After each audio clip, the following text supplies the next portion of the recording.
No vuelvas a un lugar donde tu nombre sigue vivo en boca de los muertos. Regresé a Oak Ridge después de casi 2 décadas lejos. No lo hice por nostalgia, ni por curiosidad, ni porque me faltara algo en el alma. Volví porque una fuerza muda más fuerte que mi voluntad me empujó hacia ese lugar que siempre intenté olvidar. Era una llamada que no venía de un vivo. Una llamada que solo la muerte puede pronunciar sin usar palabras. El mensaje llegó por teléfono. Nathan, mi primo, había fallecido. Así de simple. Así de brutal. Un paro cardíaco sin aviso. Teníamos la misma edad, 55 años, y crecimos casi como gemelos aunque no lo fuéramos. Compartíamos veranos interminables entre campos secos, ríos tibios y noches con grillos y estrellas inmensas. Pero la vida, o quizá alguna sombra que nunca supimos nombrar, nos partió el camino a la mitad. Él siguió allí. Yo no. Un día simplemente dejé de buscarlo. Dejé de contestar. Dejé de querer saber. No sé si fue cobardía o cansancio. Solo sé que la última vez que lo vi, cargaba una expresión que aún hoy no sé si era tristeza o decepción. Ese mismo verano ardiente, me marché sin despedirme, porque no supe cómo hacerlo, o porque no quise enfrentar lo que me dolía. Tal vez ya entonces presentía que le debía algo que nunca podría pagar. Oak Ridge seguía igual, como si los años no hubieran pasado, como si el pueblo pudiera guardar el tiempo en frascos sellados. Las calles de tierra seguían marcando cicatrices entre las casas viejas de adobe. Las cercas desgastadas estaban cubiertas de musgo y flores violetas como si la humedad no conociera descanso. Y el mismo silencio opaco reinaba sobre los techos. Un silencio tan espeso que uno podía sentirlo rozando la piel como si tuviera manos. Sin embargo, al cruzar el arco de entrada del pueblo, sentí algo nuevo. O quizá algo que había estado ahí siempre, pero que nunca advertí.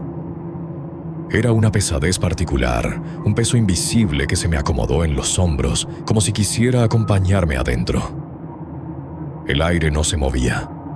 Las sombras parecían más largas. Todo tenía una quietud demasiado viva. El velorio se realizaba en la vieja casa de los Turner, la familia de Nathan. Esa casa, en otros tiempos, fue el orgullo del pueblo, con balcones de madera fina y paredes fuertes. Ahora era solo una carcasa vencida por los años. Ventanas rotas, muebles cubiertos por una capa de polvo que parecía ceniza, y un olor tenue de abandono. Dentro solo estaba el féretro de Nathan en medio de la sala. Era un ataúd de madera clara sin adornos. No había flores, no había música, no había rezos, tampoco un sacerdote, ni siquiera una vela que alumbrara su rostro. Nadie preguntó por qué. Era como si todos supieran la respuesta desde antes de entrar. La sala estaba llena, pero al mismo tiempo parecía vacía. Rostros que conocía de niño junto a otros que apenas reconocí en sus arrugas y miradas cansadas. Vecinos lejanos, primos olvidados, antiguos amigos. Pero en lugar de palabras, había una tensión que oprimía el pecho. Una tensión hecha de secretos viejos que nadie quería nombrar. Había más miradas que frases, más suspiros que lamentos. Fue entonces cuando tío Abel, el mayor de los Turner, un hombre cuya espalda parecía hecha de ramas secas, se levantó apoyándose en su bastón. Caminar le costaba cada paso. Su voz cuando habló tenía ese tono gastado que deja el tabaco y la vida dura. «Es momento de la confesión final», dijo como quien abre una puerta que nadie quiere atravesar. Un murmullo bajo recorrió la sala. Algunos cerraron los ojos, otros bajaron la cabeza. Yo no entendí del todo, pero la atmósfera cambió de inmediato, como si un ritual antiguo hubiera despertado con esas palabras. Las personas se levantaban una por una. Caminaban hacia el ataúd. Se inclinaban sobre el rostro inmóvil de Nathan. Murmuraban algo al oído. Luego regresaban a sus asientos con un gesto extraño, una mezcla de alivio y derrota. Cada una dejaba algo frente al muerto. Algo que parecía haber esperado años para ser dicho. Primero fue la señora Collins, la panadera del pueblo. Su cabello blanco olía siempre a harina y su espalda cargaba 80 inviernos. Se acercó lentamente, puso su mano sobre el borde del ataúd, murmuró algo tan suave que ni el aire pudo repetir y se retiró con lágrimas que apenas asomaron. Luego un muchacho que no reconocí se adelantó. Tenía los ojos rojos como si llevara días sin dormir. Su culpa era palpable, aunque no supiera de qué se trataba. Cuando susurró al muerto tembló tanto que el féretro vibró ligeramente. Pero el que estremeció la sala fue don Walter, el ganadero del este del pueblo, un hombre famoso por su honor. Sin vacilar dijo en voz alta: «Fui yo quien dejó encinta a tu esposa, Nathan.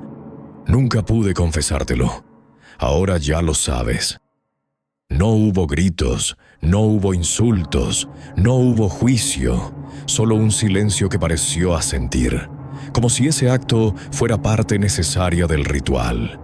Revelar la deuda al muerto, no a los vivos. Después caminó hacia el ataúd una niña de unos 9 años. Sus piernas temblaban. Confesó entre lágrimas que había quebrado una rama del peral de Nathan y que mintió al respecto. Era una falta mínima, pero en esa sala cualquier deuda contaba. Las pequeñas y las enormes, todas tenían un peso. Cuando llegó mi turno, un frío me recorrió la espalda. No quería avanzar, pero mis pies ya estaban en marcha. Me acerqué al cuerpo de Nathan. Su rostro rígido parecía tallado en cera, pero yo juraría que había una mueca ligera, apenas perceptible, como si supiera lo que iba a decirle, incluso antes de que mis labios se movieran. Me incliné, cerré los ojos, sentí el sudor en las manos y confesé. Tenía 13 años, Nate. No fue intencional, pero fui yo. Yo maté a tu perro Shadow. Conté cómo ocurrió. La resortera, el disparo fallido, el ojo herido, el miedo. Cómo escondí su cuerpo en un barranco lleno de ramas para que nadie lo encontrara. Recordé cómo él lloró durante semanas y yo fingí buscar al perro a su lado sin atreverme a mirarlo a la cara. Al terminar sentí que algo dentro de mí se rompía y al mismo tiempo se liberaba. Me alejé temblando, sin saber si había hecho lo correcto o si acababa de abrir una herida que nunca debió ser tocada. La ceremonia terminó sin que nadie pronunciara palabra. Cada uno se encerró en sí mismo, cargando su propio secreto recién entregado. Afuera el aire era más pesado, como si la casa hubiera guardado parte de nosotros dentro de sus paredes. Esa noche me quedé en la habitación de huéspedes, la misma donde dormíamos de pequeños cuando la casa estaba llena de vida. Ahora solo crujía. El piso, las bisagras, la madera. Todo parecía hablar en un idioma roto. Me acosté creyendo que ya había cumplido, pero no fue así. Esa noche desperté, o creí despertar, sin poder mover un solo músculo. Una presión enorme se posó sobre mi pecho. Quise gritar, pero no pude. El cuarto estaba oscuro, helado, y de pronto lo vi. Nathan. A centímetros de mi rostro, sus cuencas vacías, su aliento de tierra y su voz hecha sombra. No te perdono. El amanecer me encontró sentado en el borde de la cama, sin recordar cómo me levanté. Mi pecho aún ardía, como si el peso invisible de la noche siguiera hundido dentro de mis costillas. El calor del sol entrando por la ventana parecía falso, casi ofensivo. Nada en Oak Ridge tenía derecho a ser cálido después de lo que vi. Me levanté tambaleando y abrí la puerta con manos que no parecían mías. El pasillo estaba quieto como un animal que acecha. Bajé a la cocina buscando agua, algo que me anclara a lo real. Pero el ambiente dentro de la casa se sentía distinto. Como si una parte del silencio hubiera sido desgarrada y no pudiera volver a su sitio. No desayuné. No podía. Solo bebí un vaso de agua fría que sabía a metal. Me quedé mirando la mesa vacía pensando en Nathan de niño, recordándolo corriendo entre los graneros, recordando su risa libre de culpas, y recordé también mi mentira, el perro, su tristeza, mis 13 años marcándome para siempre. No quería creer que aquel rostro sin ojos que se me acercó en la noche fuera él, pero algo dentro de mí sabía que sí lo era. Pensé en irme sin mirar atrás, tomar mi auto y largarme de Oak Ridge para no volver jamás. Pero algo me ancló ahí. No sé si fue el miedo. No sé si fue la culpa. O quizá fue esa sensación de que abandonar el pueblo antes de entender lo ocurrido sería como dejar una puerta abierta para que algo me siguiera afuera. Por la tarde regresé a la casa de los Turner. No sé qué esperaba encontrar. Quizá a tío Abel, quizá al resto de la familia hablando del velorio. Pero cuando llegué la casa estaba vacía. No había nadie, ni un alma, ni un murmullo, solo el eco de mis pasos en un piso que parecía demasiado viejo. Me asomé a la sala y el féretro ya no estaba, tampoco las sillas, ni los bancos. Todo había sido recogido como si el velorio jamás hubiera ocurrido. Como si el duelo del pueblo fuera una rutina que no debía durar más de unas horas. Aún así sentí la presencia de algo. Algo que no se había ido con el cuerpo de Nathan. Caminé despacio hacia el centro de la sala. El aire estaba frío y húmedo. Ese frío que no viene del clima, sino de algo más profundo. Como si la memoria de lo que ocurrió aún estuviera aferrada a las paredes. Me quedé quieto. Cerré los ojos. Intenté escuchar. Y entonces lo oí. Un susurro. O quizá un sollozo. Muy apagado. Provenía del cuarto donde Nathan dormía de niño. Me acerqué sin pensarlo. La puerta estaba entreabierta. La empujé y un olor a polvo viejo me golpeó como un puñetazo. El cuarto estaba casi vacío. Solo quedaba una cama metálica oxidada y una mesa pequeña sin cajones. El sonido se detuvo cuando entré. Todo quedó otra vez completamente inmóvil. Iba a salir cuando noté algo en la pared. Una marca en la pintura. Como si hubieran arrastrado algo pesado contra ella recientemente. Me acerqué y pasé los dedos sobre el rastro. Aún había polvo suelto. Era reciente, demasiado reciente. Sentí un temblor recorrer mi mano. No quería imaginar que había sido movido ahí adentro. Salí del cuarto retrocediendo, sin darle la espalda. Algo me decía que no debía darle la espalda a ese lugar. No todavía. Al salir de la casa busqué a alguien en el pueblo para preguntar qué habían hecho con el cuerpo de Nathan.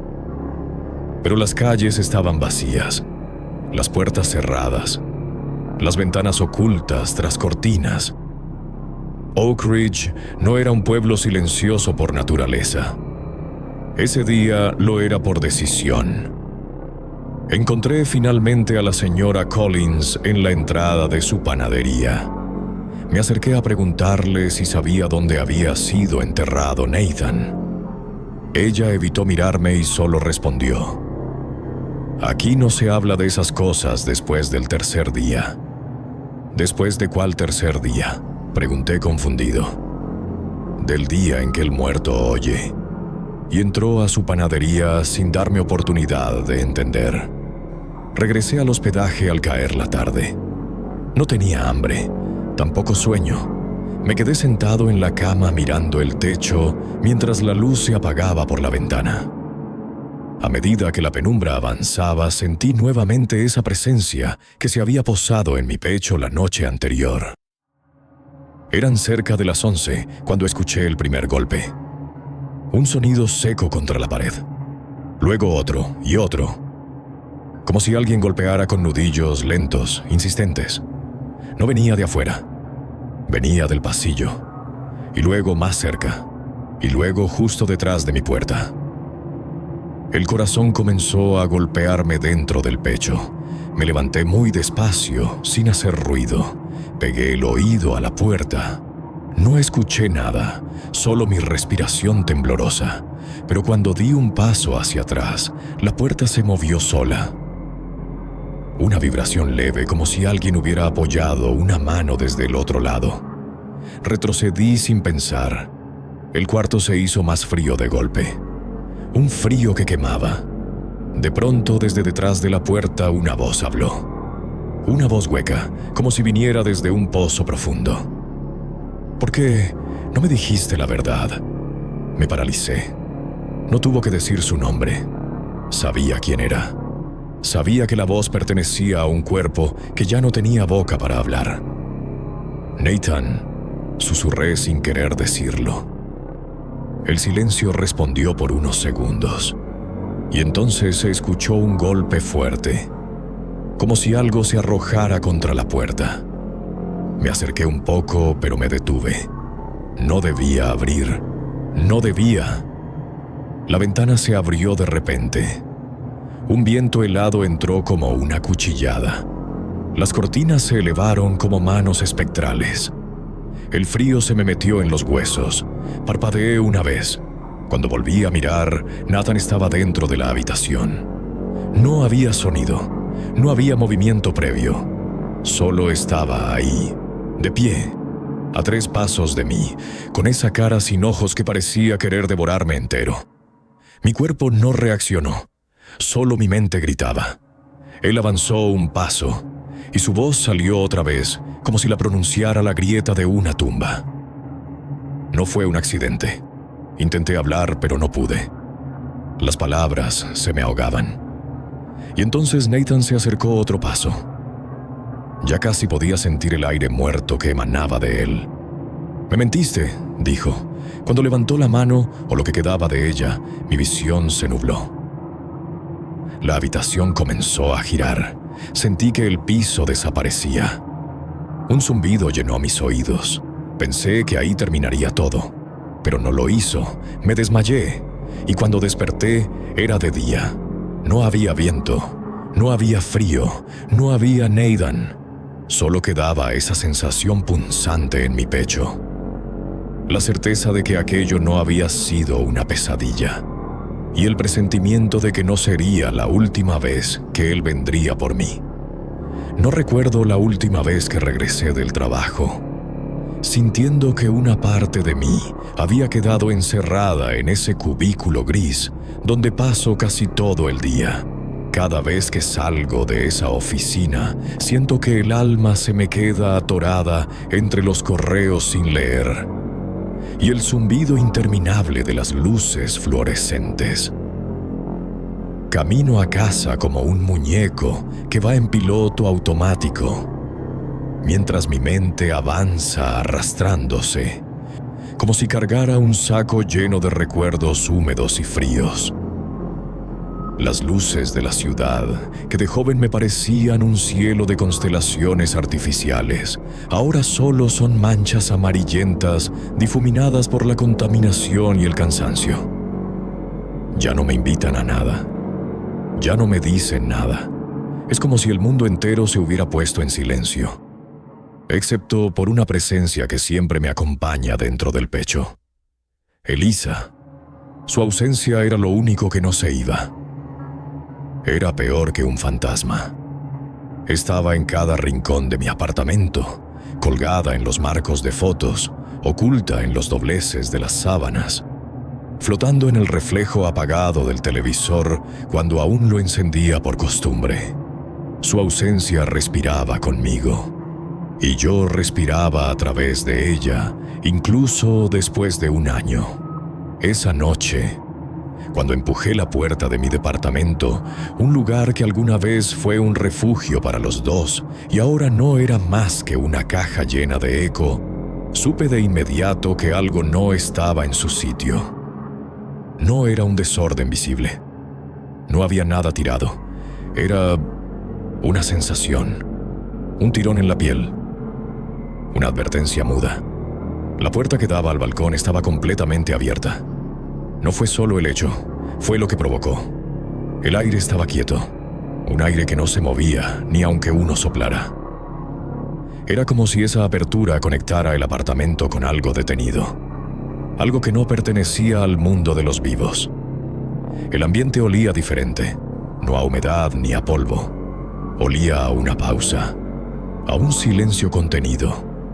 Me acerqué lentamente, intentando encontrar una explicación lógica, aunque algo en el fondo de mí sabía que no la habría. Cerré la puerta, asegurándome de escuchar bien el clic final. Me quedé mirando mi reflejo en el vidrio mientras el resto del departamento se oscurecía detrás de mí.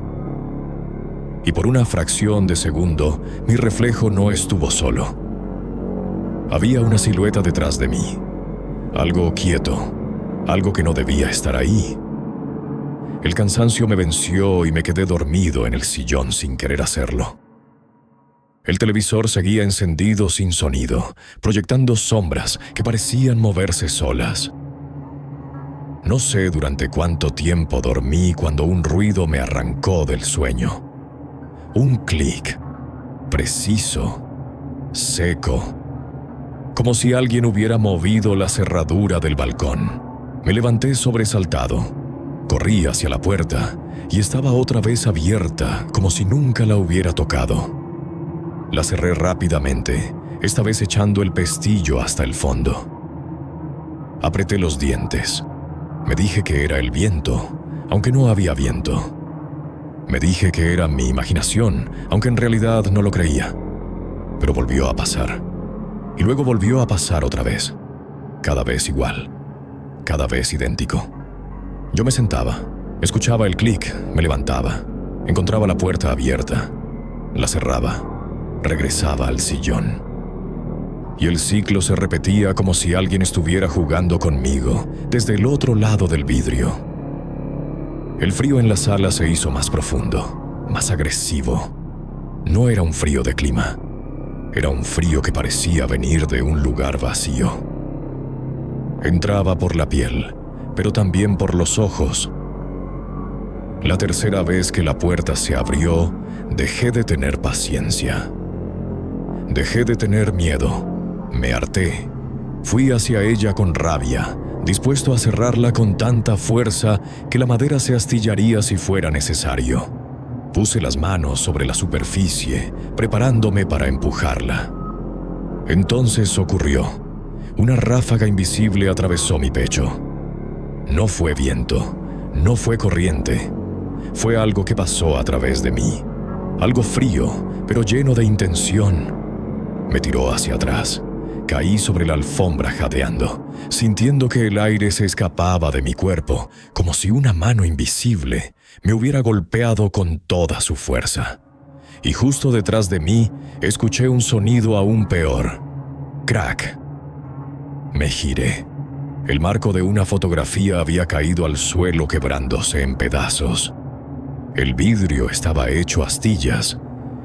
Y ahí, atrapado entre los fragmentos cortantes, estaba el rostro de Elisa. Esa foto que tanto le gustaba, tomada un día en que la luz era perfecta, y ella sonreía como si la vida le cupiera de sobra. Pero la foto en el suelo no tenía nada de vida. Era como si ella estuviera mirándome desde un agujero en la memoria. Me quedé en el piso sin poder moverme durante largos segundos. Tenía el corazón acelerado y la garganta seca. El silencio se volvió grueso. A veces me parecía escuchar un murmullo, pero no venía de la calle ni de la televisión. Era un murmullo que parecía salir del aire mismo. No podía dejar de pensar en el accidente, en esa noche que destruyó todo. La noche en que nuestro gato, Milo, desapareció. Elisa me pidió que saliera a buscarlo. «Ve tú, amor, dame 5 minutos mientras yo reviso el patio». Pero yo no lo hice. Me quedé viendo un episodio mediocre, confiado en que el gato regresaría por sí solo. No pensé que ella saldría tan rápido. No pensé que correría hacia la calle llamándolo. No pensé en nada. El sonido del claxon, el chirrido de las llantas y luego el silencio. Ese silencio que desde entonces no me abandona. Mientras recordaba todo eso, el teléfono del apartamento sonó. No el celular, el teléfono fijo, ese que ya nadie usa, ese que nunca suena. El timbre me perforó los nervios. Fui arrastrándome hasta levantar el auricular. Cuando contesté, no escuché una voz, solo una estática profunda. No era ruido normal. Era como un susurro roto, como si alguien intentara hablar desde una distancia imposible. ¿Elisa?, pregunté sin saber si lo había dicho o solo lo pensé. Entonces susurré: «Si eres tú, perdóname. Lo siento tanto». El silencio se alargó por un segundo que me pareció eterno. Y de pronto, como si alguien limpiara una ventana desde adentro, la estática comenzó a despejarse. Una voz habló. No era ruido, no era imaginación, era ella. No la cierres, apenas un susurro, pero esa frase me cortó la respiración. Sentí la piel erizarse de golpe. Un estremecimiento me subió por la espalda como un latigazo. La línea se cortó de inmediato. El auricular quedó muerto en mi mano. Y en ese mismo instante, algo se movió en la sala. Una sombra, un contorno apenas, como si alguien se hubiese quedado quieto en el borde de mi visión. No pude hablar, no quise moverme, solo respiré despacio. Y entonces descubrí un papel sobresaliendo bajo el mueble junto a la entrada. No sé cómo no lo vi antes. Me acerqué temblando. Lo saqué lentamente, temiendo que se deshiciera entre los dedos. Era una nota escrita por Elisa. La reconocí al instante. Su letra angosta y suave decía: «Si Milo no vuelve, dejaré la puerta del balcón abierta. Quizás así encuentre su camino de regreso». Sentí que el estómago se me encogía. Abracé el papel contra mi pecho, como si pudiera traerla de vuelta solo con eso. En ese momento escuché un sonido familiar. Un maullido. Me giré. Milo estaba en el marco de la puerta. Delgado, sucio, pero vivo. Como si hubiera cruzado un mundo entero para regresar. Entró caminando lentamente, mirándome con esos ojos verdes que siempre parecían entenderlo todo. Lo abracé con fuerza, y en su calor sentí el rastro de ella. No estaba allí para llevarme, estaba allí para traerlo de vuelta.